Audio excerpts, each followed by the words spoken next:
Eh, Lebih Roh tepatnya kalau roh kebenaran adalah nabi yang membawa kebenaran. bisa dibalik kalau menurut saya, Nabi adalah orang yang dipenuhi roh kebenaran. Nah itu dia.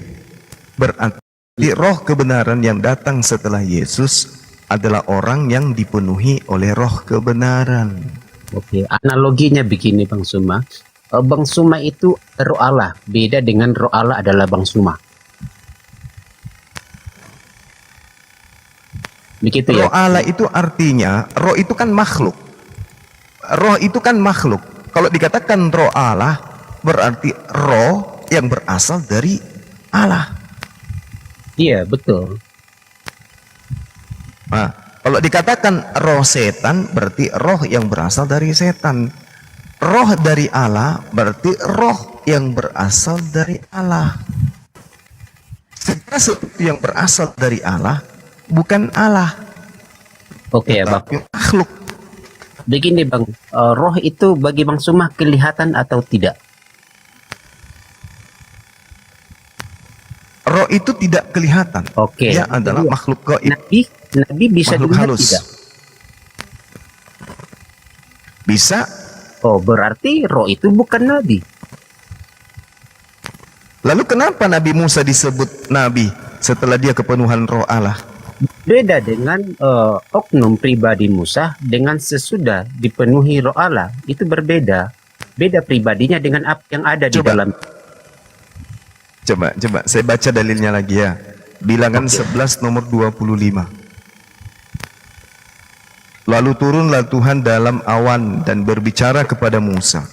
Kemudian diambilnya sebagian dari roh yang hinggap padanya dan ditaruhnya atas ke-70 tua-tua itu.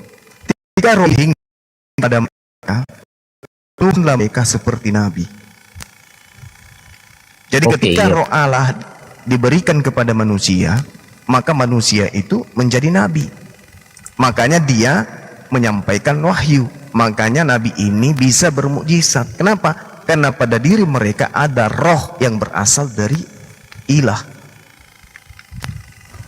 Iya betul itu Bang Suma. Tapi narasinya Bang Suma tadi adalah roh itu adalah nabi. Nabi itu adalah roh. Manusia itu juga adalah makhluk roh. Manusia itu betul. Iya. Nah itu dia makanya. Adalah makhluk roh. Tapi maksudnya Bang Suma, roh kebenaran itu dalam narasinya Bang Suma adalah makhluk, yaitu adalah nabi. Berbeda dengan nabi adalah dipimpin oleh roh Allah. Berbeda itu Bang Suma. Jadi kalau orang itu dipimpin atau dibimbing oleh roh Allah, oke, tetapi orang itu bukan roh Allah, tapi orang itu ada roh Allah di dalamnya. Semua manusia itu rohnya itu adalah roh Allah, tidak ada rohnya sendiri. Roh yang ada pada diri saudara itu bukan roh Anda, itu roh Allah itu, roh Tuhan yang ada pada diri Anda itu, yang dikasih Tuhan kepada Anda. Itu bukan roh milik Anda. Itu adalah roh Tuhan yang Tuhan berikan kepada Anda. Nah, terkait dengan roh kebenaran, ini maksudnya adalah ajaran yang datang kepada seseorang nabi, di mana nabi ini nanti kelak akan mengajarkan kebenaran, kekuatannya, mukjizatnya, perkataannya, tindakannya, semuanya adalah tindakan yang mendapat tuntunan dari Allah. Makanya dia disebut roh kebenaran. Roh kebenaran ini artinya roh yang datang kepada seseorang pilihan, di mana orang tersebut akan mengajarkan kebenaran. Roh dari Tuhan, kemuliaan dari Tuhan, ilham dari Tuhan, wahyu dari Tuhan. Karena dia mengajarkan kebenaran, maka dikatakanlah dia roh kebenaran. Karena kelak akan mengajarkan aspek pengajaran yang berasal dari Tuhan, bukan manusia biasa. Sama seperti kita nih, kita belajar tentang kitab, kita mampu memberikan pengajaran-pengajaran yang sifatnya unsur kebenaran di dalamnya, tapi bukan nabi kita. Kenapa? Karena bukan kita yang sebagai wakil datangnya wahyu atau datangnya firman atau datangnya kebenaran tersebut. Kita hanya pelanjut saja, kita hanya murid, kita hanya sahabat, kita hanya umat. Yang pertama kali menerima roh kebenaran itu adalah Abraham, Musa, Daud, Salomo, Yesus, termasuk baginda Rasulullah Muhammad sallallahu alaihi wasallam. Makanya di dalam Yohanes 3 nomor 34, siapa yang diberi tugas untuk menyampaikan firman, maka roh Tuhan ada pada mereka tanpa terbatas. Siapapun. Coba Anda baca dalam Yohanes 3 nomor 34.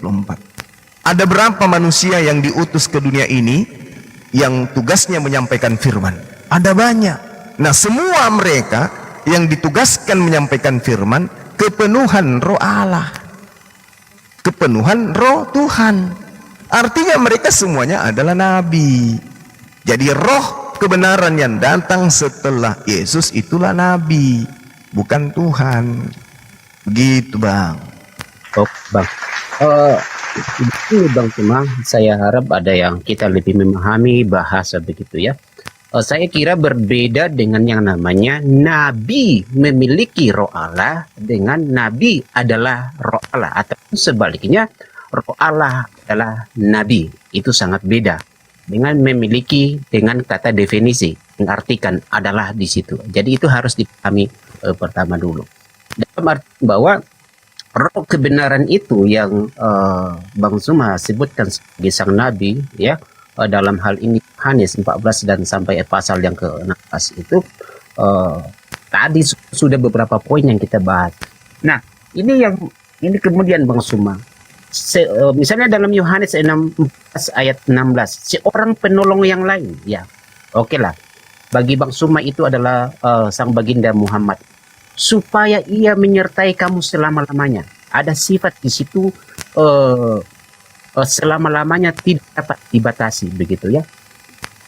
Sang penolong roh kebenaran akan menyertai umatnya selama-lamanya. Itu yang disebut kemudian kalau dalam konteks keimanan Kristen itu adalah Allah yang Immanuel atau Allah beserta ada di tengah-tengah kita. Ikat dan tinggal di dalam orang percaya, itu ada narasinya selanjutnya.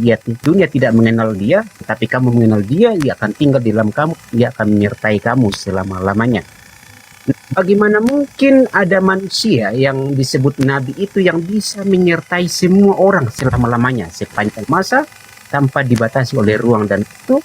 Nah, jadi jelas di sini penolong dan roh kebenaran itu bukanlah mengacu pada manusia, tetapi mengacu kepada roh itu sendiri.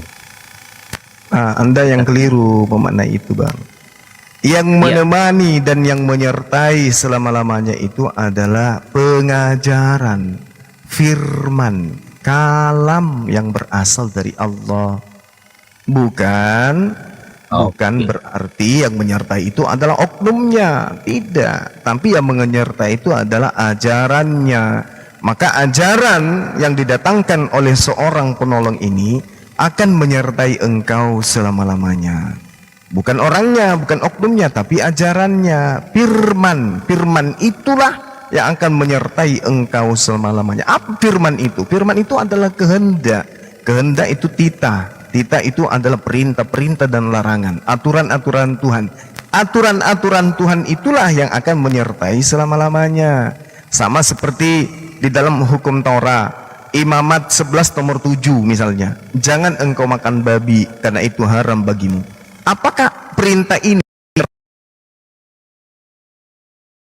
tidak? Haramnya babi tidak menyertai selama-lamanya. Nah, maksud daripada menyertai selama-lamanya adalah ajaran yang datang setelah Yesus itu selama-lamanya akan menyertai kehidupan manusia, tidak pernah berubah dan tidak akan pernah lekang dimakan oleh waktu. Itu maksudnya. Jadi seorang penolong yang datang ini mengajarkan segala sesuatu adalah sesuatu yang akan menyertai sampai selama-lamanya, sampai di akhir zaman. Itulah ajaran dari roh kebenaran itu. Makanya kalau Anda melihat dari Yohanes 16 ini, dilihat di dalam data 14-nya kan jelas sekali. Ia akan memuliakan aku, sebab ia memberitakan kepadamu apa yang diterimanya daripadaku. Nah, sekarang kita lihat siapa di antara roh kebenaran di Islam atau roh kebenaran versi Kristen yang memuliakan Yesus. Coba, itu aja dulu. Hanya agama Kristenlah yang kemudian yang mendudukkan Yesus itu sebagai makhluk terkutuk.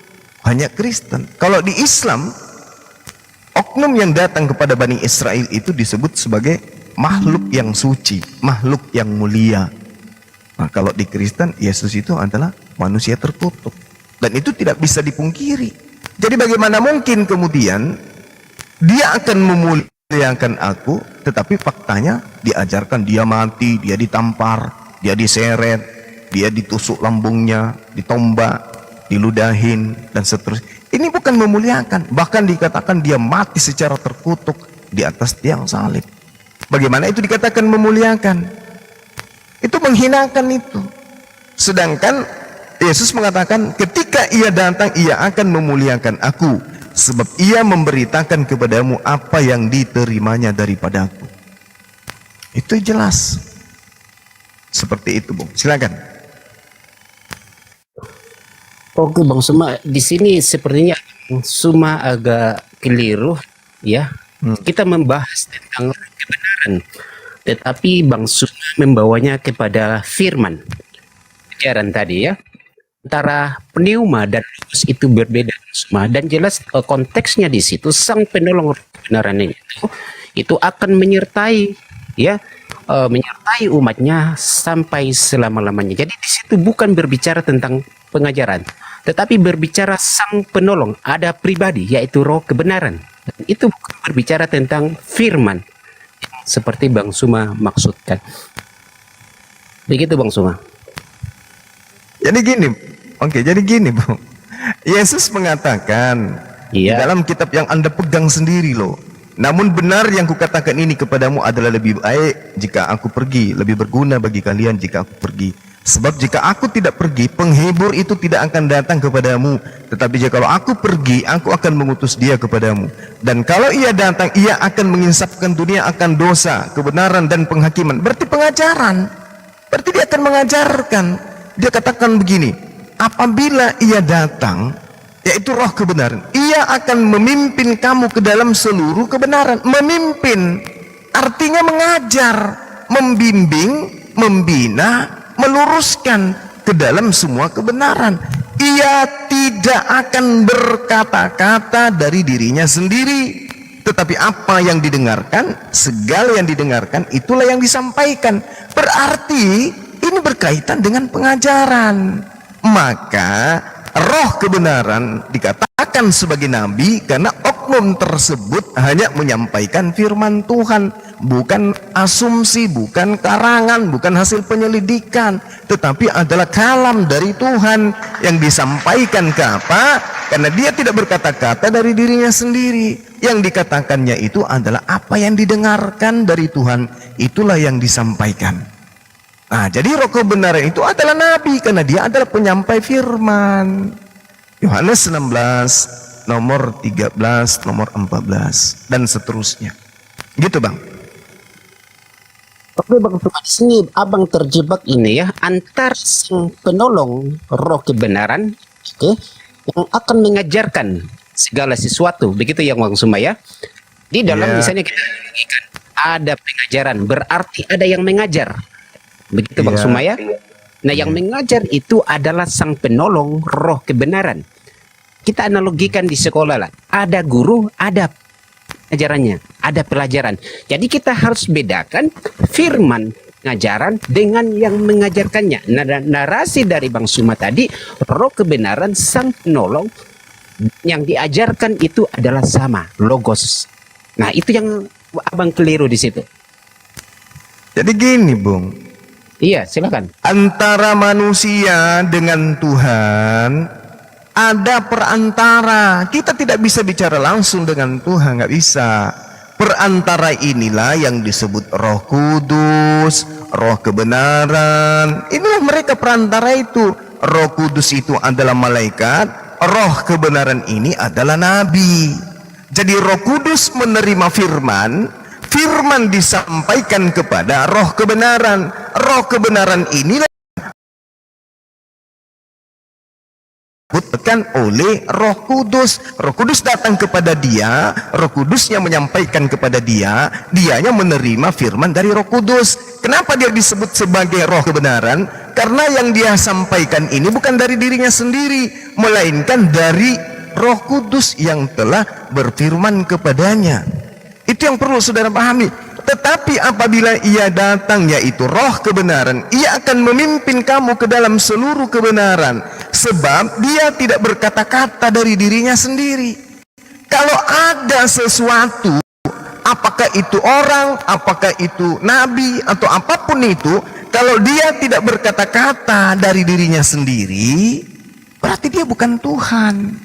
Kalau ada kemudian manusia yang tidak berkata-kata dari dirinya sendiri, melainkan apa yang didengarkan dari Tuhan yang ia sampaikan, berarti orang itu adalah orang yang terpercaya, orang yang sidik, orang yang tidak berbohong, orang yang bukan pendusta. Maka dia disebut roh kebenaran. Kenapa dia disebut roh kebenaran? Karena dia tidak ngarang. Kenapa dia tidak ngarang? Karena dia tidak bicara dari dirinya sendiri. Kenapa dia tidak bicara dari dirinya sendiri? Karena dia utusan Tuhan. Tugasnya adalah menyampaikan apa yang didengarkan. Makanya orang ini wajib hukumnya memiliki sebuah pengajaran, di mana pengajaran itu hanya berasal dari Tuhan, tidak ada campur baur dengan pendapat pribadinya, tidak ada campur baur dengan karangannya, tidak ada campur baur dengan hasil penyelidikannya. Semua yang disampaikan murni harus yang didengarkan. Berarti kalau dia dikitabkan, maka seluruh isi kitabnya harus murni kalam Allah. Tidak boleh campur tangan hasil penyelidikan, tidak boleh campur tangan daripada karang-karangan, tidak boleh campur tangan dari pendapat-pendapat orang. Dikatakan di sini, tetapi apabila ia datang, yaitu roh kebenaran, ia akan memimpin kamu ke dalam seluruh kebenaran. Kenapa dikatakan memimpin dalam semua kebenaran? Karena yang dia ucapkan itu bukan dari dirinya. Yang diucapkannya itu adalah firman yang didengar. Firman itulah yang dia katakannya dan diberitakan hal-hal yang akan datang. Makanya dia bisa berbicara mengenai kandungan laut, dia berbicara mengenai kandungan bumi, dia berbicara mengenai kandungan rahim wanita, dan seterusnya. Kenapa? Karena dia adalah wakil Tuhan yang membahas tentang hal-hal yang akan datang. Coba Anda renungkan perkataan daripada Yohanes 16 nomor 13 menurut Yesus ini. Tetapi apabila ia datang, yaitu roh kebenaran, ia akan memimpin kamu ke dalam seluruh kebenaran, sebab ia tidak akan berkata-kata dari dirinya sendiri. Kalau ada sesuatu yang masih disetir dari oknum lain, dia tidak bisa berbicara dari dirinya, melainkan yang disesuai dengan apa yang diperintahkan. Itu bukan Tuhan, tapi dia masih pesuruh, dia masih utusan. Berarti dia seperti robot. Apa yang diperintahkan itu yang dikatakan. Dia tidak asal-asal ngomong. Berarti masih ada adik kuasa di atas dia. Makanya tatarannya dia hanya nabi, bukan Tuhan. Gitu Bung, silakan.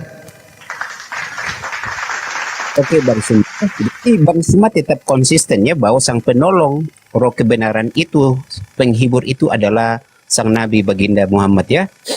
Iya. Oke. Ini saya sehubungan dengan tentang segala sesuatu yang kuajarkan ya, dan ia akan mengajarkan segala sesuatu yang telah kuberikan kepadanya. Saya mau konfirmasi dulu.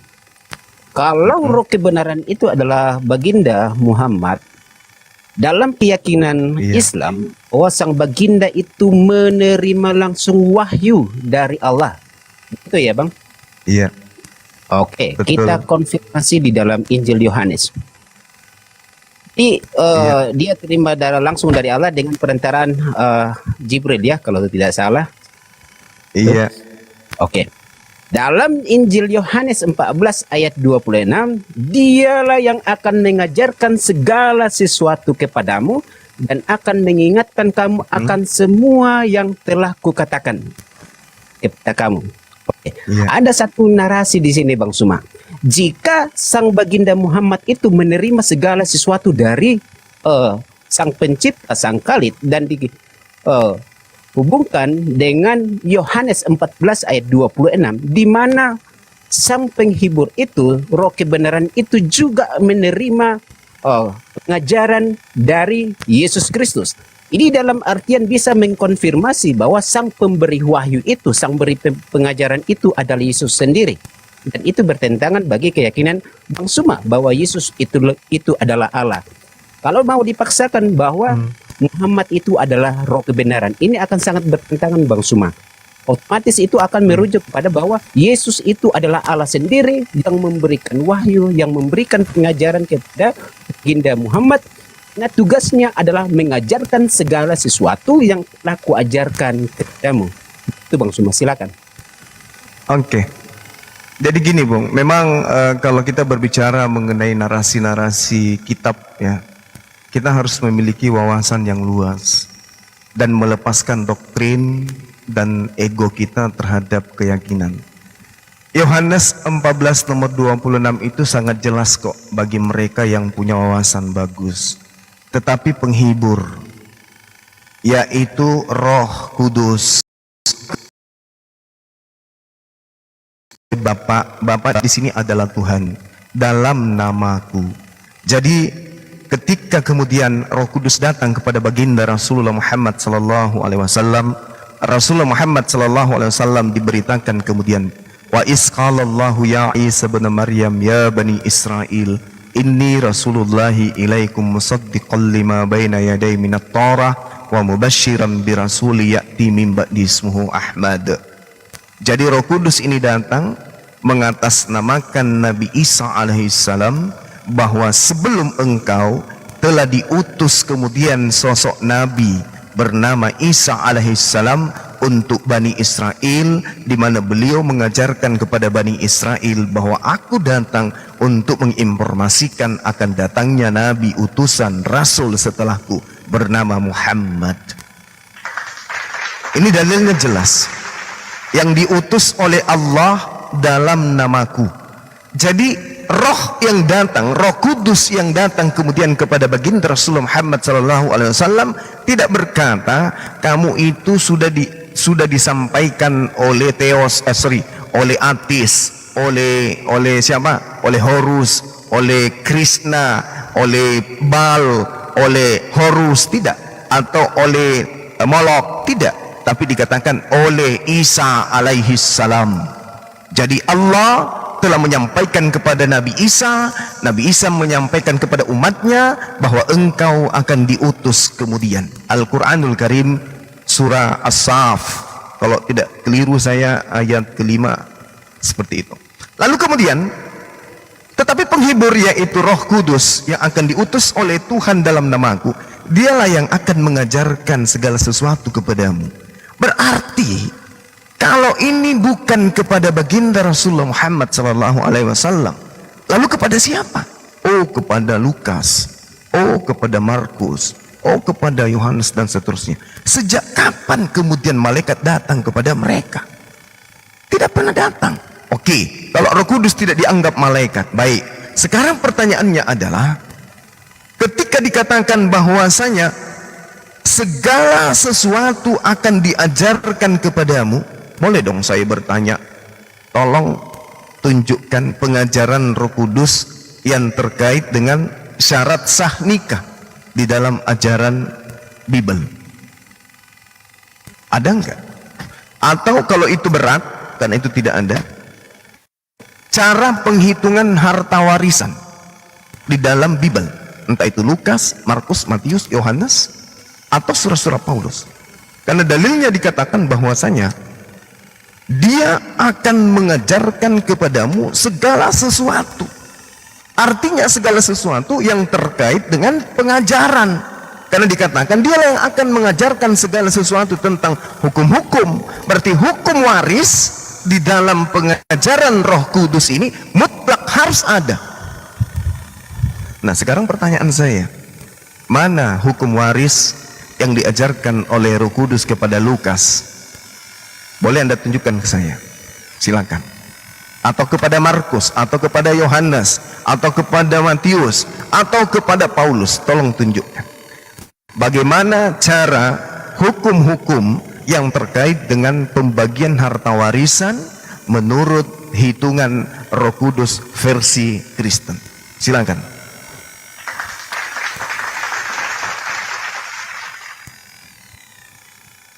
Bang Suma. Ingat? Iya, Ya, silakan. Silakan. Begini Bang Dia Suma. akan silakan. Suma tentunya menyadari dan mengimani bahwa baginda Rasul itu adalah sang utusan. Ya, bahwa Muhammad Yes. adalah sang utusan, Yes. dan diyakini bahwa baginda Muhammad itu menerima wahyu langsung dari Allah. Dan Yes. saya tanyakan tadi, roh kebenaran itu juga di situ dikatakan bahwa ia akan mengajarkan segala sesuatu yang engkau terima daripadaku. Makanya jika itu dipaksakan sebagai Muhammad, maka otomatis itu akan menunjukkan bahwa Muhammad itu adalah diutus oleh Yesus yang tidak lain adalah Allah. Jika dipaksakan bahwa ia menerima pengajaran dan mengajarkan segala sesuatu yang telah diajarkan oleh Yesus. Di satu sisi, di dalam Yohanes 14 ayat 26, ini yang harus dipertegas ini. Penghibur yaitu Roh Kudus yang akan diutus oleh Bapa dalam namaku. Nah, saya mau tanyakan ini. Apakah Muhammad ini diutus dalam nama Yesus? Atau bagaimana? Iya, tadi dalilnya kan sudah saya sampaikan kepada saudara. Wa isqala Isa banu Maryam, ya bani Israel, inni rasulullahi ilaikum musaddiqan lima baina yadayhi minat Tawrah wa mubashiran bi rasulin ya'ti min ba'di ismuhu Ahmad. فلما جاءهم بالبينات قالوا هذا سحر مبين. Udah. Jadi orang-orang terdahulu itu diajarkan akan datang seorang nabi bernama Muhammad. Nah, ketika kemudian nabi ini, rasul ini didatangkan, kemudian Roh Kudus setelah datang kepada beliau, dia menyampaikan bahwa sebelum engkau diutus telah ada nabi sebelum kamu bernama Isa, Yesua, Iso, yang datang kepada Bani Israel yang mengajarkan tentang dirimu. Jadi tidak ada masalah di situ. Dia akan datang diutus oleh Tuhan dalam namaku. Berarti ketika dia datang disampaikan bahwa sebelum dia ada nabi sebelum dia bernama Isa. Tak ada masalah itu. Karena dia adalah sebelum Rasulullah memang ada Nabi Isa alaihissalam. Tidak ada masalah. Justru membenarkan. Justru membenarkan. Nah, kalau sekarang kemudian dikatakan itu adalah Lukas, itu adalah Markus, itu adalah Yohanes dan seterusnya. Di mana Roh Kudus datang kepada mereka mengaku aku datang diutus atas nama Yesus. Tolong tunjukkan di mana itu tertulis. Aku Roh Kudus diutus kepada kamu Lukas, diutus dalam nama Yesus. Itu tertulis di mana? Ada enggak? Oke Bang Suma. Silakan. Ini sifatnya konfirmasi ya Bang Suma ya. Iya, Konfirmasi betul. karena dalil yang dinyatakan bahwa roh kebenaran itu adalah Muhammad. Bang Suma tadi sudah menarasikan bahwa benar tidak salah bahwa Muhammad itu adalah utusan dan diutus dalam nama Yesus. Begitu Bang Suma? Iya. Tadi dalilnya Oke. sudah saya bacakan. Iya. Bungkus ya Bang Suma ya. Yes, Kita bungkus. silakan. Ibu, Ya. yaitu Roh Kudus yang akan diutus oleh Bapa dalam namaku. Itu Yohanes 14 ayat 26. Kemudian Ya. dalam pasal 16 ayat 7 perhatikan ini. Dalam lebih baik berguna bagimu jika aku pergi, sebab jika aku tidak pergi, hibur itu Ya. akan datang kepadamu. Tetapi Tidak jika akan aku pergi, datang. Iya. ia tidak akan datang kepadamu. Tetapi jika aku pergi, Ya. aku akan mengutus dia kepadamu. Nah, pertanyaannya, Iya. apakah Muhammad Siap. ini adalah utusan Yesus? Oke. Nah, di situ Baik. dikatakan, Jadi, aku akan mengutus dia kepadamu. oke. Oke, silakan. Iya. Saya ulang lagi bahasa saya. Ketika kita berbicara mengenai sebuah keadaan yang terkait dengan keimanan, apalagi kita melibatkan kitab, maka kita membutuhkan wawasan yang luas. Ketika dikatakan dalam Yohanes 16 nomor 7, namun benar yang kukatakan ini kepadamu adalah lebih berguna bagi kamu jika aku pergi. Sebab jikalau aku tidak pergi, penghibur itu tidak akan datang kepadamu. Tetapi jikalau aku pergi, aku akan mengutus dia kepadamu. Baik, sekarang begini. Sebelum data ini, Yesus mengatakan apa di data nomor 6-nya? Tetapi karena aku mengatakan hal itu kepadamu, sebab itu hatimu bersukacita. Namun benar yang kukatakan ini kepadamu adalah lebih berguna bagi kamu jikalau aku pergi. Sebab jikalau aku tidak pergi, penghibur itu tidak akan datang kepadamu. Tetapi jikalau aku pergi, aku akan mengutus dia kepadamu. Apa yang dikatakan sebelumnya, Bung? Apa yang dikatakan? Hal ini, katanya, hal ini tidak kukatakan kepadamu dari semula, karena selama ini aku masih bersama-sama dengan kamu. Tetapi sekarang aku pergi kepada dia yang telah mengutus aku, dan tiada seorang pun di antara kamu yang bertanya kemana aku pergi. Tetapi aku mengatakan hal ini kepadamu, lalu hatimu bersukacita. Tapi apa yang dikatakan? Aku akan meminta. Aku akan meminta. Kepada siapa dia meminta? Kepada Tuhan. Agar supaya apa? Supaya Tuhan mendatangkan kemudian siapa? Mendatangkan seorang penolong setelah dia. Yesus akan meminta. Meminta kepada siapa? Meminta kepada Sang Bapa. Apa yang diminta kemudian? Penolong lain. Nah, ini yang perlu saudara pahami. Jadi ketika seorang gubernur meminta seorang dokter ke presiden, gubernurnya mengatakan, aku akan minta kepada presiden seorang dokter untuk dikirim ke kabupaten.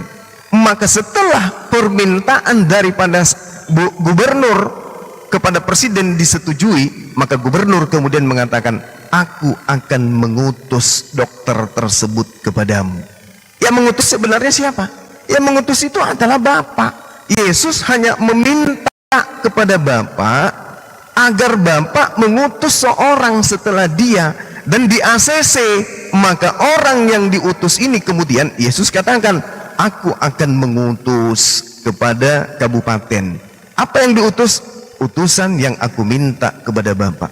Jadi yang mengutus ini sebenarnya bukan Yesus, tetapi yang mengutus ini adalah Bapa yang telah mengutus seorang rasul atau Roh Kudus. Itu diterangkan dalam kitab saudara.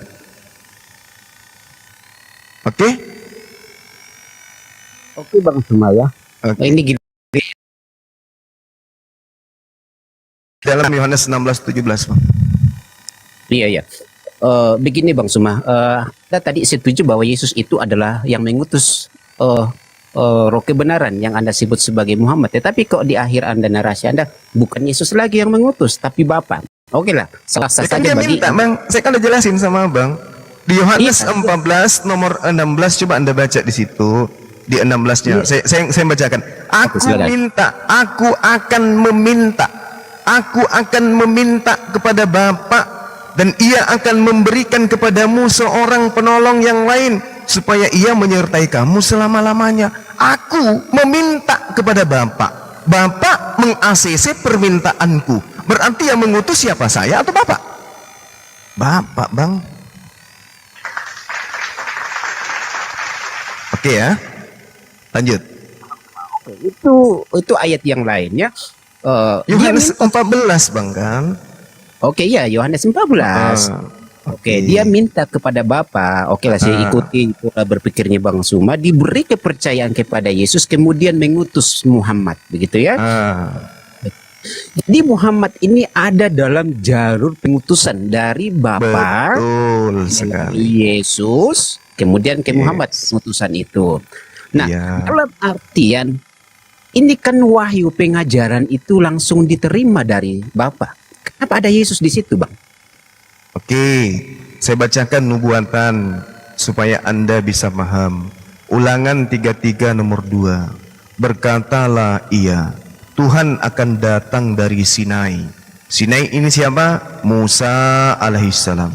Dan terbit kepada mereka dari Zair. Zair ini siapa? Isa alaihissalam. Dan akan nampak bersinar dari pegunungan Paran. Paran ini siapa? Nabi Muhammad sallallahu alaihi wasallam.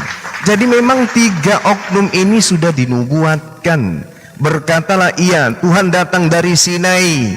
Tuhan datang dari Sinai melalui siapa? Nabi Musa alaihissalam. Dan terbit kepada mereka dari Sir. Sir ini siapa?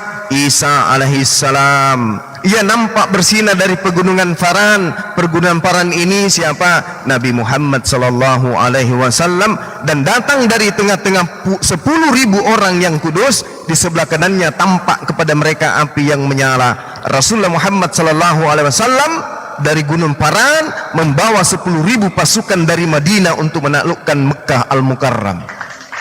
Ini nubuatan, Bung.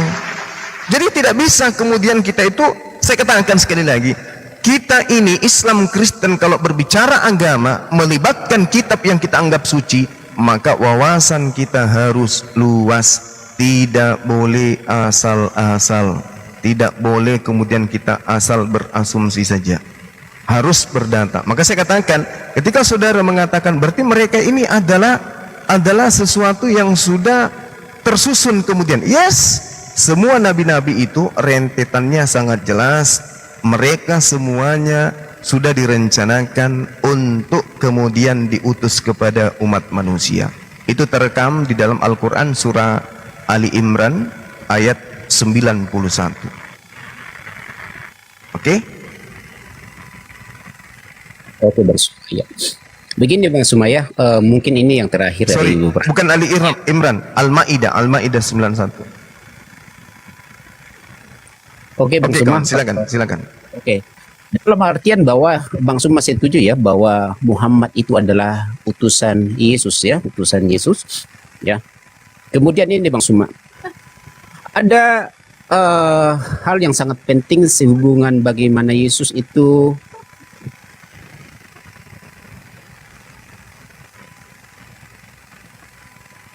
ini Bang Suma.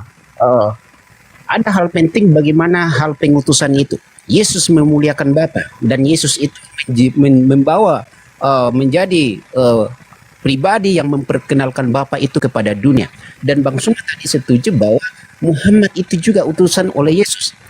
Jika ditelaah kalau misalnya dalam kalimat syahadat bahwa Muhammad itu adalah utusan Allah, ini harus dikonfirmasi.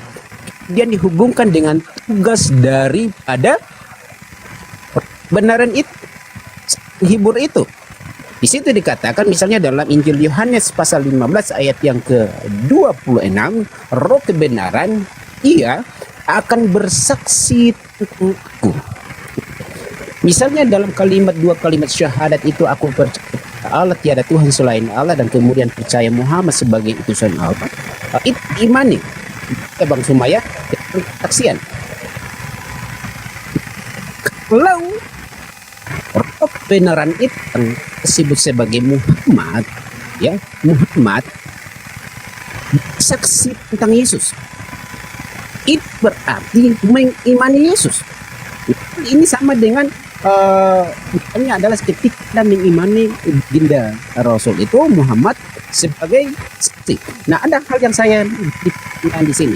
Mengapa Muhammad yang seharusnya memberi kesaksian tentang Yesus malah di kalimat pengakuan di kalimat syahadat itu justru namanya yang ada itu Bang. Tetapi malah dia yang disaksikan di situ. Itu silakan. Dan yang kedua ini Bang Suma, kebenaran itu juga bertugas untuk memuliakan aku, Yesus. Misalnya Yohanes 14 ayat yang ke-16 ayat yang ke-14, ia roh kebenaran akan memuliakan aku sebab ia akan memberitakan kepadamu apa yang diterimanya dari aku. Jadi begini, bila kita ramu dan hubungkan satu dengan yang lain, misalnya pertama tadi Muhammad itu adalah roh kebenaran, itu dalilnya. Yang kedua, Muhammad itu menerima wahyu pengajaran dari Yesus. Kemudian Muhammad itu adalah utusan Bapa, utusan Yesus juga di situ dikatakan. Kemudian saksi tentang Yesus, memuliakan Yesus.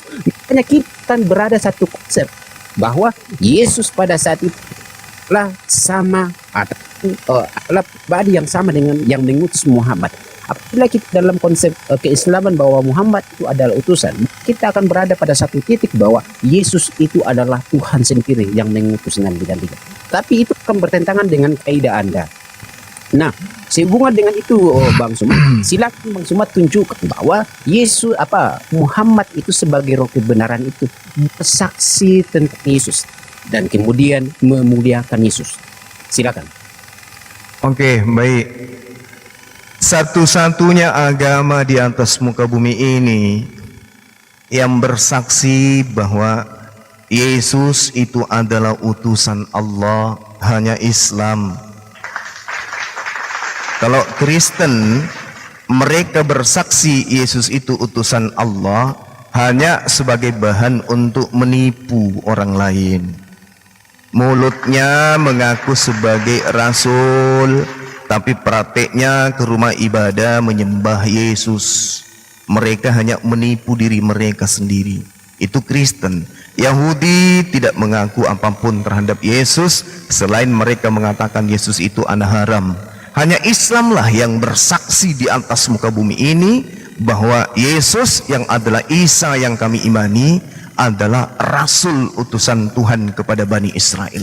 Kristen tidak. Kristen itu adalah agama yang anti terhadap Yesus, malah menganggap Yesus itu sebagai Tuhan itu sendiri. Barusan Anda mengatakan bahwa kalau begitu berarti Yesus itu adalah Tuhan yang telah mengutus Nabi Muhammad. Padahal kaidah apa yang Anda pakai? Yesus sendiri mengaku sebagai utusan Tuhan. Bagaimana mungkin kemudian dia Tuhan yang mengutus Nabi Muhammad? Makanya saya katakan, berbicara mengenai agama, apalagi melibatkan kitab yang kita anggap suci, maka wawasan kita itu harus luas, tidak boleh sempit terkekang oleh doktrin dan dogma. Nggak boleh, karena kita akan kewalahan dengan lawan diskusi, apalagi kalau diskusi lebih paham tentang kitab kita.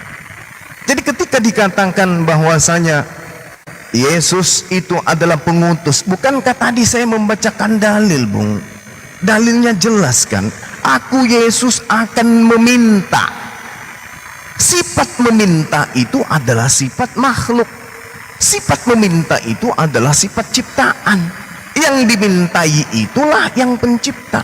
Yesus meminta kepada pencipta. Jadi ciptaan meminta kepada pencipta agar pencipta ini mengutus ciptaan baru menggantikan dan melanjutkan misi kerasulannya. Makanya dia katakan, masih banyak yang ingin aku ajarkan kepadamu, tapi kalian belum sanggup untuk menanggungnya. Akan tetapi ketika ia datang, yaitu roh kebenaran, dialah yang akan menggantikan aku untuk mengajarkan segala sesuatunya kepadamu yang terkait dengan hukum-hukum, keadilan dan penginsapan dunia akan dosa. Artinya Yesus dalam hal ini adalah satu rentetan dengan rasul yang muncul belakangan. Makanya di Al-Quran mengatakan, Bismillahirrahmanirrahim, wa iz ahazallahu mitsaqa bani nabiyyina lama ataitukum min kitab wa hikmah thumma ja'akum rasulun musaddiqan lima ma'akum latu'minunna bihi wa latansurunna qala aqrartum wa ahaztum ala zalikum isri qalu aqrarna qala fashhadu wa ana ma'akum minasyahidin. Jadi tadi itu bukan Ali Imran 91 tapi Ali Imran 81.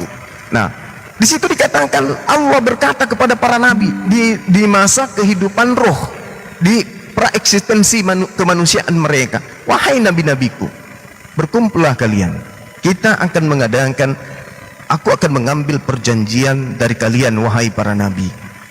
Manakala aku memberikan kitab dan hikmah kepada kalian, lalu datang kepada kamu seorang rasul yang membenarkan apa yang ada pada kalian, niscaya kamu akan sungguh-sungguh beriman kepadanya dan menolongnya.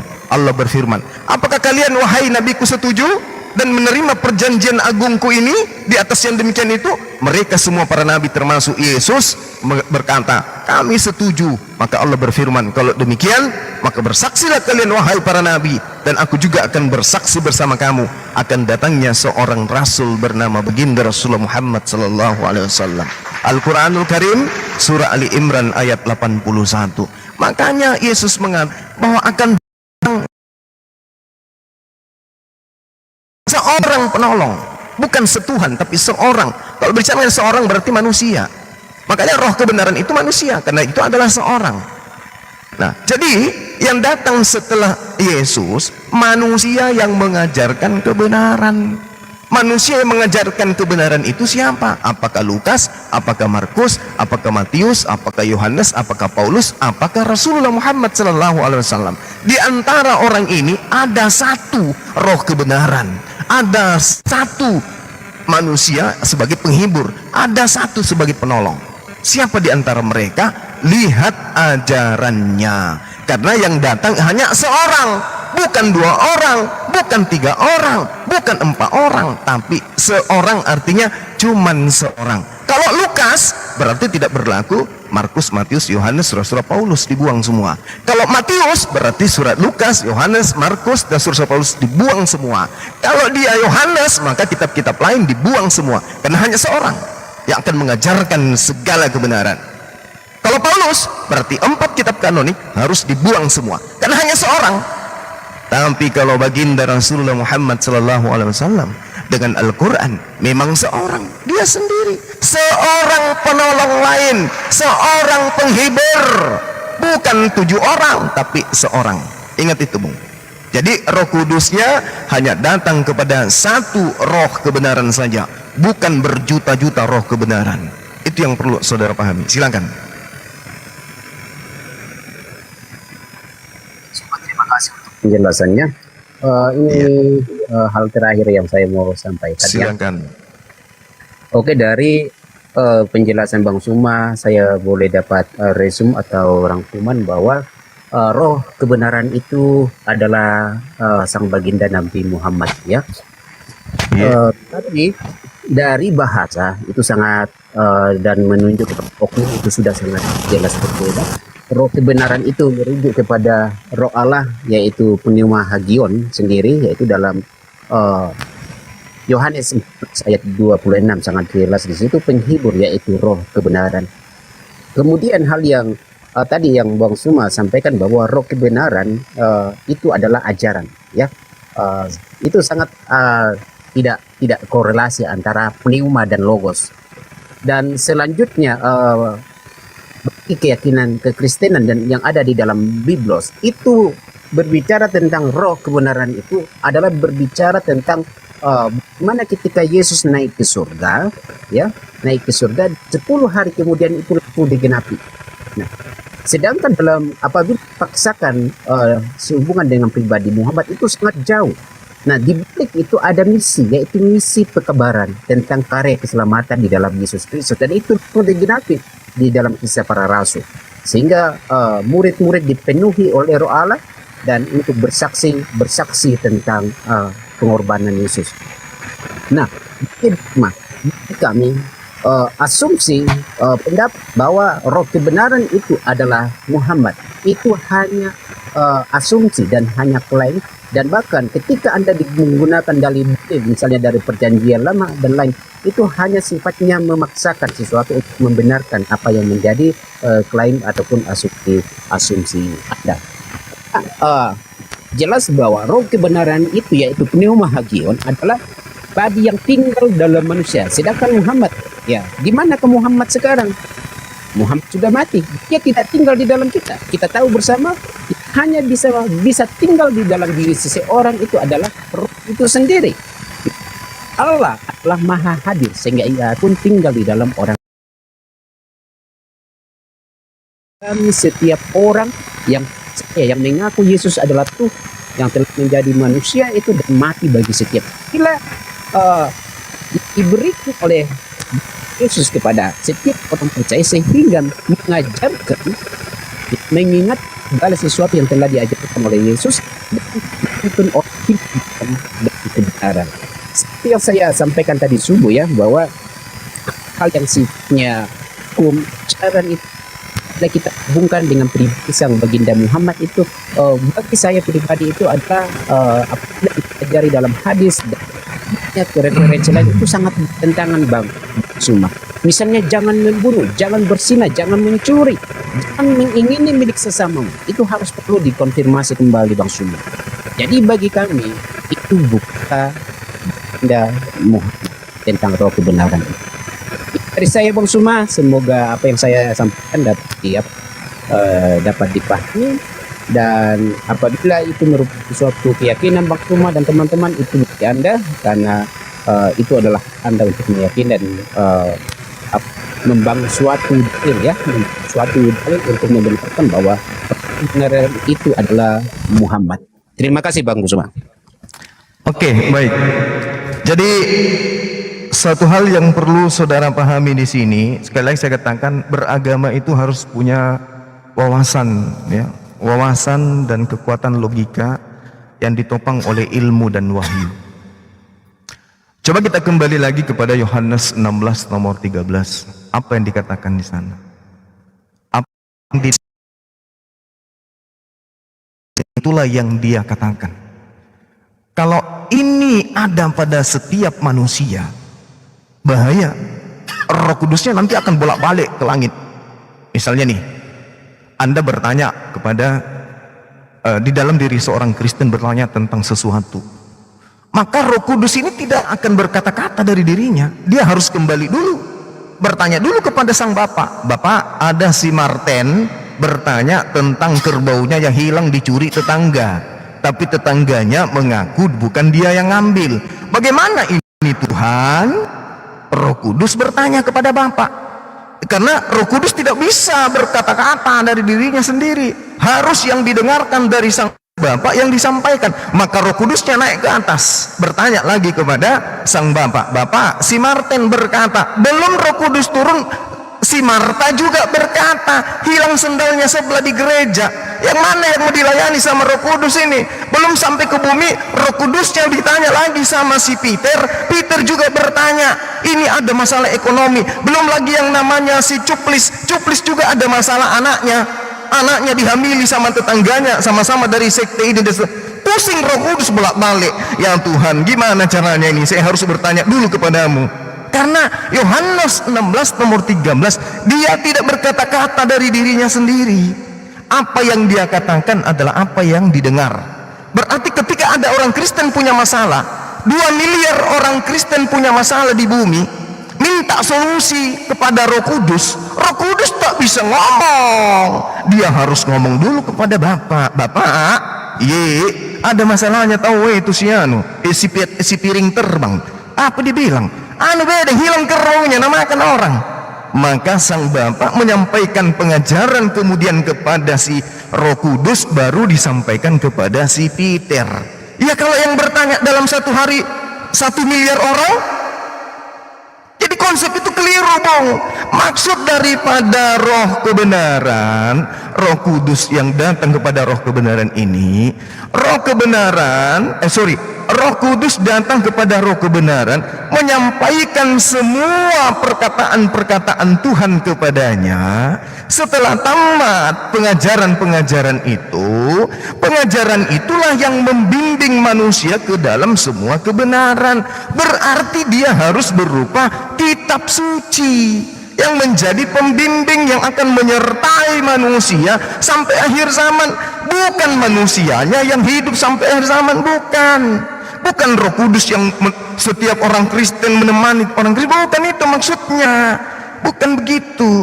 Jadi menyertai sampai akhir zaman artinya Roh Kudus datang mengajarkan segala kebenaran kepada roh kebenaran ini. Setelah tamat pengajarannya, hukum-hukum dan keadilan pengisapan dunia ini kepada sang roh kebenaran, orangnya meninggal karena memang dia manusia. Roh kebenarannya meninggal, tapi ajaran dari Roh Kudusnya tetap ada berupa Al-Quran. Makanya umat Islam ketika dia ada masalah bertanya ke Al-Quran, bukan bertanya ke Roh Kudus. Roh Kudus, apa itu bagi dua saja, tak bisa begitu. Makanya dikatakan dia akan menyertai engkau sampai selama-lamanya. Artinya hukum yang datang dibawa oleh Roh Kudus akan menyertai orang itu selama-lamanya. Al-Quran sudah 1400 tahun silam. Nah, sekarang kalau Anda berkata salah, bukan Rasulullah, karena itu ratusan tahun, yang benar itu adalah siapa? Murid-murid Yesus. Siapa murid Yesus? Coba Anda lihat ya, saya kasih data kepada saudara. Di dalam Yohanes 6 nomor 70 ya, dikatakan begini, bukankah aku yang telah memilih engkau yang 12? Sekarang saya mau tahu, adakah di situ Lukas yang dipilih? Tak ada. Adakah Paulus di situ dipilih? Tak ada juga. Adakah Markus di situ dipilih? Tak ada juga. Penulis Matius? Tak ada juga. Penulis Yohanes? Tak ada juga. Lalu siapa mereka penulis-penulis Bible ini? Kok dia tidak dipilih? Tidak usah terlalu jauh. Kok Paulus tidak dipilih? Bukankah aku yang memilih engkau yang 12? Paulus kapan dipilihnya? Siapa yang memilih Paulus? Sementara Yesus menentukan sikap, bukankah aku yang memilih engkau yang 12? Paulus siapa yang pilih dia? Nggak ada yang pernah pilih dia. Jadi Roh Kudusnya yang ada di Paulus, Roh Kudus apa itu? Entah, nggak jelas. Begitu juga di Lukas. Sejak kapan kemudian Yesus memilih Lukas? Tak pernah. Markus tak pernah. Penulis Matius juga tak pernah. Penulis Yohanes juga tak pernah. Bukankah aku yang memilih engkau yang 12? Berarti wajib hukumnya yang dipilih ini adalah dia yang akan mengajarkan ajaran Roh Kudus, Roh kebenaran. Tapi faktanya mana? Tak ada. Tak ada. Kalau dikatakan bahwasanya Roh Kudus itu datang kepada Lukas, mana buktinya? Lukas menulis berdasarkan hasil penyelidikan. Kalau yang dikatakan Yohanes 16 nomor 13, tidak berkata-kata dari dirinya, melainkan apa yang didengarkan itulah yang disampaikan kepadamu. Berarti kalau Roh Kudus menyampaikan firman, tidak perlu dilakukan lagi penelitian, karena yang disampaikan Roh Kudus itu adalah sesuatu tidak perlu diragukan, tidak perlu dilakukan penyelidikan, karena itu berasal dari Tuhan. Ngapain lagi diselidiki? Sedangkan Roh Kudusnya saja tidak berkata-kata dari dirinya sendiri, apalagi Roh kebenarannya. Sedangkan penulis-penulis Bible, semua yang dituliskan itu adalah karangan-karangan mereka sendiri. Berarti jangankan dari Roh Kudus, dari Roh kebenaran saja tidak, karena mereka hanya mengarang berdasarkan hasil penyelidikan. Sedangkan yang dikatakan kebenaran mutlak dari Roh kebenaran, Roh kebenaran mutlak menerima dari Roh Kudus mutlak menerima dari pencipta langit dan bumi. Tidak boleh tidak, itu pasti. Jadi Roh kebenaran itu tidak ada di Kristen, tak ada, tidak ada. Roh kebenaran tidak berkata-kata dari dirinya sendiri. Apa yang didengarkan itulah yang disampaikan. Nah sekarang, siapa yang didengarkan oleh Lukas ketika Lukas berkata, Theophilus yang mulia, banyak orang yang menuliskan tentang berita-berita yang terjadi di antara kita, dan saya merasa terpanggil untuk menyusunnya kembali. Pertanyaan saya, Lukas mendengarkan perkataan seperti ini dari mana? Dari Tongkol, dari Pasar Senen, dari televisi TVRI? Tak ada. Yohanes, pada mulanya adalah firman. Firman itu bersama-sama dengan Elo, dan firman itu adalah Elo. Sekarang pertanyaan saya, penulis Yohanes itu mendengarkan dari mana catatan itu? Dari firman Tuhan tidak ada, sabda Yesus juga tak ada. Dari mana? Sementara Roh Kudusnya adalah, Roh kebenarannya adalah tidak berkata-kata selain apa yang didengarkan. Artinya 22 tahun Rasulullah Muhammad sallallahu alaihi wasallam kemudian menerima wahyu yang didengarkan dari Roh Kudus dan terekam dan masih menyertai sampai hari ini. Anda mengatakan bahwa Roh Kudus menyertai Anda, bukan seperti itu. Roh Kudus itu berbentuk pengajaran, berbentuk ajaran, berbentuk ketetapan, berbentuk ketentuan, hukum-hukum, perintah-perintah dari Tuhan. Itulah yang menyertai manusia. Sedangkan kalau Anda ditanya, siapa yang memerintahkan Anda menyembah Yesus? Mana dalilnya? Mana perintahnya dari Tuhan? Tunjukkan. Tidak ada perintah dari Tuhan menyembah Yesus.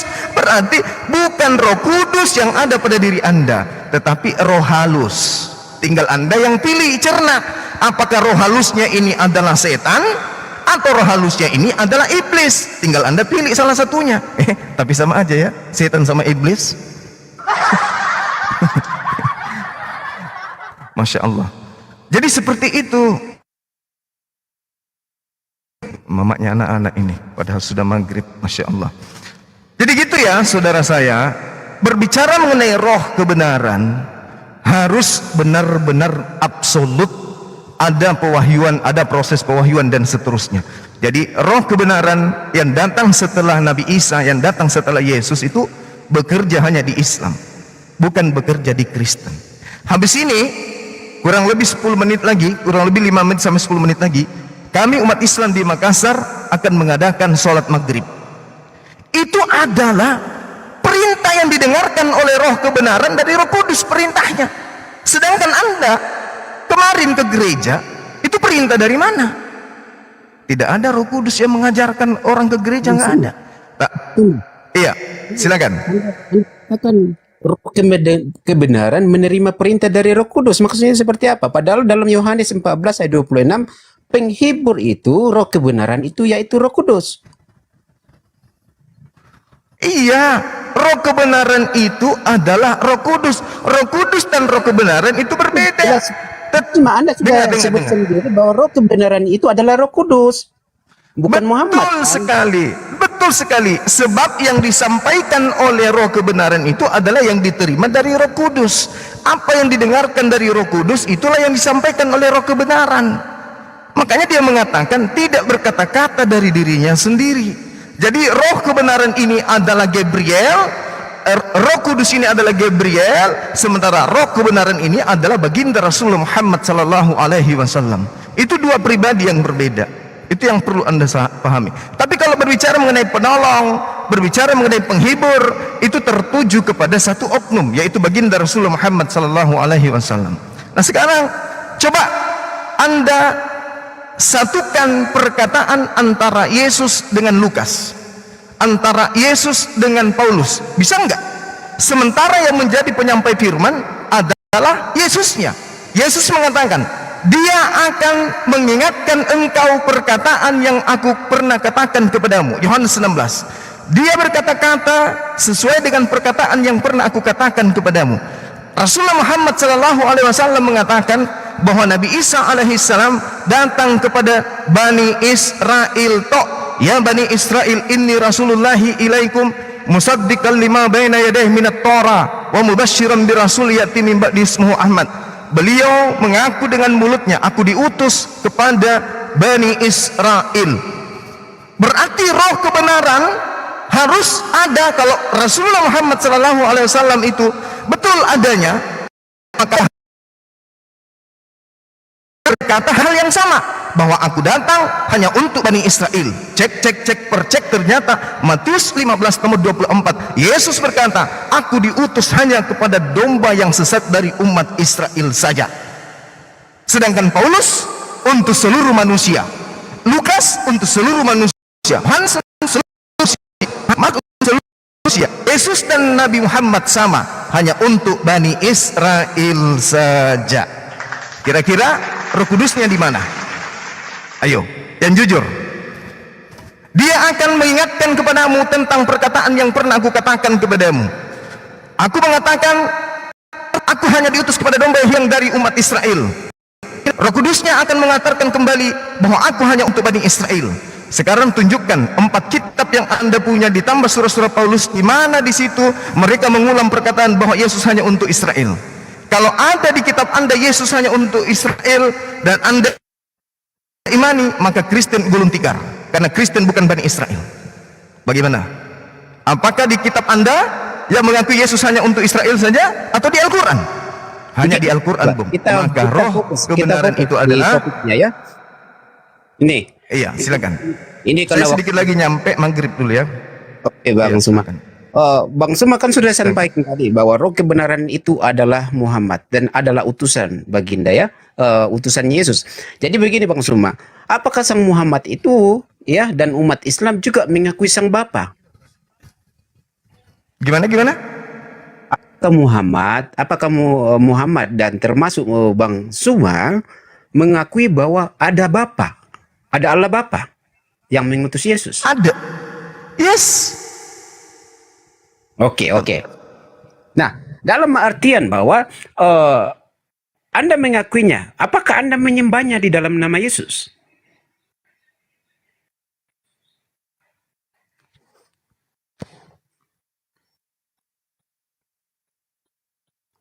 Tes host. Bang Juma mental, sabar, sabar. Bang Jumanya mental, mungkin kepental jaringan dia. Sabar ya, sabar. Tenang, tenang, tenang. Santai, bro. Oke, Oke. oke, oke, oke. Kepental Bang Juma. Dia, kena report. Bang Jumanya kena report, Ten. Jangan gitulah, Ten. Aduh, jangan main report-report, Ten. Kena report Bang Juma. Ten cemen kalian, Ten. Iya, sorry saya kena report teman-teman. Ya lanjut bang, lanjut. Saya sedikit lagi nyampe. Bang semuanya, ya. Selamat mempersiapkan diri untuk Iya. maghrib. Mbak De, I love you. Thank you, Mbak De. I love you. too. Lanjut. Begini Bang Suma masih on ya. Iya, Bang Suma ya, dari subuh dan sampai sekarang sudah banyak dalil yang disampaikan Bang Suma, tapi masih belum menjawab ya apa yang saya tanyakan, karena pada hakikatnya memang itu menjadi suatu kebenaran bagi Bang Suma ya. Oh, Dan gitu. itu Ya, lanjut. sah-sah saja. Ya. Oke, terima kasih host dan terima kasih Bang Suma. Silakan. iya. Apalagi bang? Saya silakan. Ada lagi yang mau disanggah? Biar saya dengarkan. Habis itu saya luruskan. Silakan. Berbicara tentang ini Bang Suma, berbicara jika Muhammad itu bersaksi tentang Yesus ya, apanya yang disaksikan, kemudian bagaimana Muhammad itu memuliakan Yesus Bang Suma, itu yang harus diperjelas. Kemudian apabila sang baginda Muhammad itu bersaksi tentang Yesus, seharusnya ia mengucapkan lafal ya, syahadat itu bahwa aku bersaksi tentang Yesus, tapi tidak ada. Bahkan ketika dikonfirmasi dengan kehidupan Muhammad, justru di situ ia ada unsur curiga bagaimana ia memuliakan dirinya sendiri dan Yesus yang dimuliakan. Begitu Bang Suma, silakan. Iya. Coba kita lihat. Suara saya kedengaran nggak nih? Iya, silakan. Cek. Kedengeran Bang, kedengeran. Oke. Di dalam Al-Quran surah Maryam itu sudah lengkap sekali tuh. Maryam, surah As-Sukhruf, itu semua adalah ayat-ayat Al-Quran yang membahas tentang kemuliaan daripada Nabi Isa alaihissalam. Mulai dari sejak kelahirannya sampai kemudian beliau wafat, semua kemuliaan itu ada di dalam pengajaran baginda Rasulullah Muhammad sallallahu alaihi wasallam. Contoh misalnya di dalam surah Maryam ayat 19. Allah subhanahu wa ta'ala menjelaskan kemudian kepada kami umat Islam melalui Rasulullah. Qala innama ana rasulu rabbiki li'ahabalaki gulaman zakiyan. Bahwa Nabi Isa alaihissalam adalah manusia yang suci. Itu sudah kemuliaan itu. Manusia yang suci. Manusia yang suci. Sedangkan kalau kita berbicara di dalam iman saudara, Yesus itu adalah manusia terkutuk. Di Islam manusia yang suci. Jadi tidak bisa dipungkiri bahwasanya Rasulullah Muhammad SAW memuliakan beliau. Kami umat Islam bersaksi bahwa pada Bani Israel ada nabi penutup bernama Isa alaihissalam, yang orang Yahudi menyebutnya Yeshua HaMashiach, yang Kristen sebut Yesus anak Maria. Itu yang sebagai seorang muslim, kalau tidak beriman kepada nabi tersebut, bahwa nabi tersebut ketika kami sebut namanya, kami selalu mengikutkan salawat untuk dia. Apa itu? Alaihi salam, keselamatan atasnya, kemuliaan atasnya, berkat atas dirinya. Isa alaihi salam, kami selalu menyebutnya demikian. Nah, artinya bahwasanya dari aspek Rasulullah memuliakan beliau, dari aspek kesaksian kami bersaksi tentang kenabian beliau. Sedangkan tempat di mana dia dilahirkan, tak ada satupun kemudian orang yang mengatakan dia itu adalah nabi hari ini. Sedangkan Kristen sendiri mulut mengatakan nabi, tetapi iman mengatakan dia Tuhan. Berarti kemuliaan yang hakiki terhadap Yesus, penghormatan yang hakiki terhadap Yesus hanya ada di dalam agama Islam. Karena hanya agama Islamlah yang kemudian mendudukkan Yesus pada tempat yang sebenarnya, yaitu nabi dan rasul Tuhan yang diutus kepada Bani Israel. Saya kira begitu, Bung. Saya izin dulu kurang lebih 10 menit. Habis itu saya berbicara lagi karena saya mau sholat dulu, mampir dulu bentar. Ya, teman-teman sekalian, para dewan guru, di sini ada juga Santo. Santo Asidik. Wah, ini guru saya ini. Oke teman-teman, para dewan guru, saya izin dulu 10 menit kurang lebih, silakan diambil alih dulu sebentar. Assalamualaikum warahmatullahi wabarakatuh. Waalaikumsalam warahmatullahi wabarakatuh. Siap Bang Juma. Bang Sidik standby. Bunda Rama, Tedore, Ustaz Sugi, Abang Abu Hadid, kan belum pada maghrib. Gak ada yang standby ya? Bang Sidik ini yang Bunda Rama ya. Tedore. Iya, Tedore. Oh, Ustaz Sugi silakan start. Lanjut. Oke, siap Bang Sidik. Ustaz Sugi silakan start. Bang Ego di mute dulu ya, noise. Silakan start.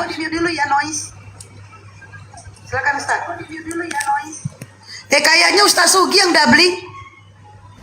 Saya doubling ya? Waduh. Coba, iya. Doubling. Ya udah saya Siap.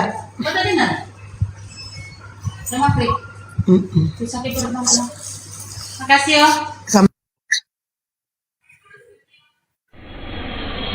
Oke, sambil nunggu Ustaz Sugi. Tedore nggak standby ya? Bang Abu Hadi juga nggak standby. Bang Juma izin 10 menit. Sholat maghrib udah. Apa Bang?